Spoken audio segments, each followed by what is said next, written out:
Good morning. A light shines in the darkness, and the darkness cannot overcome it. We hear this a lot around Christmas time as it comes out of the Gospel of John, chapter 1, verse 5.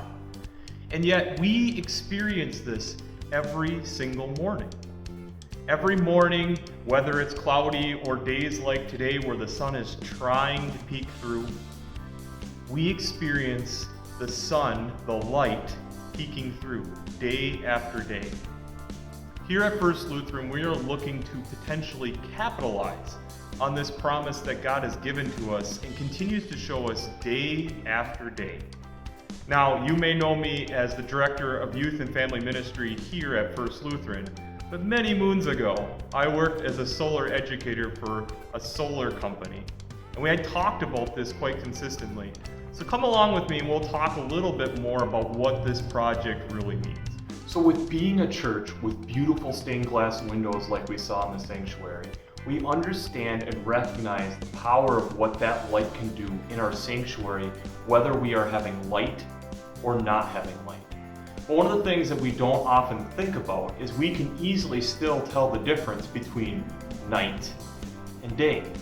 This is a simple thing of having photons of light, little energy packets from the sun, getting through the atmosphere and cloud layer, thus providing us light as we are tilted more toward the sun, and as the earth spins and we go away from the sun, we lose that light.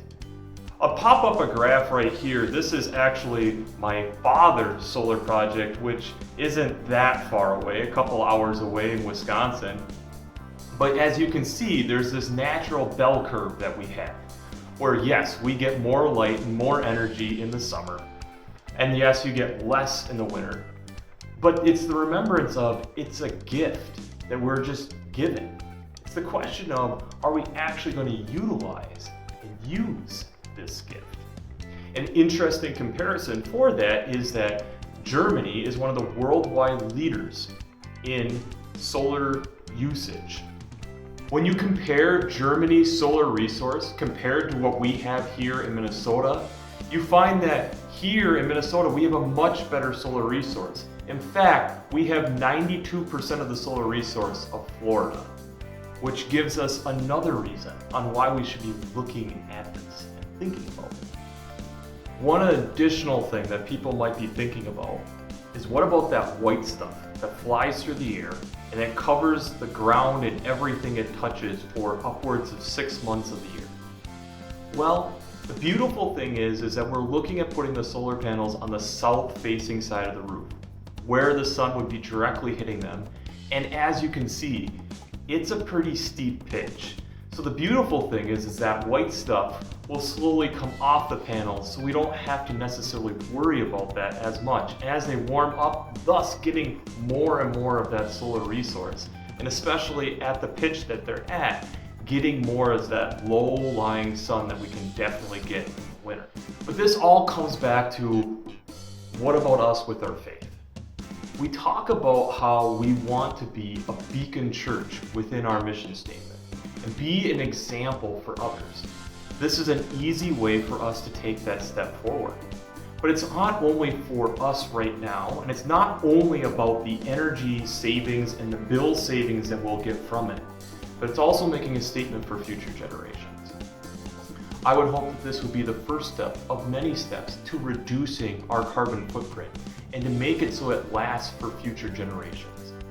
This is a symbol and a sign for the young people that this is something that we're looking at and we're thinking about them. And I think it's a very important thing to make sure that we're emphasizing that as well. Yes, we are looking at dramatic cost savings for our energy bills here at church, and that it's continued savings over time.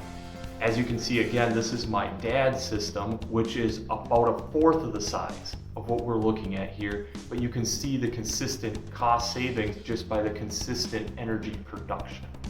When we're looking at this project in regards to our financial situation and continuing to build onto the church in this way, I think it's also remembering that what will we be able to do with that extra money? It's being able to put it into more and more programs not only here at church, but in the community. It means that we can also look and investigate how we can continue to drive down our carbon footprint, to be able to save more money, to be able to put more money into other things. This is a first step of many, but I think it's really an investment into the future of First Lutheran Church.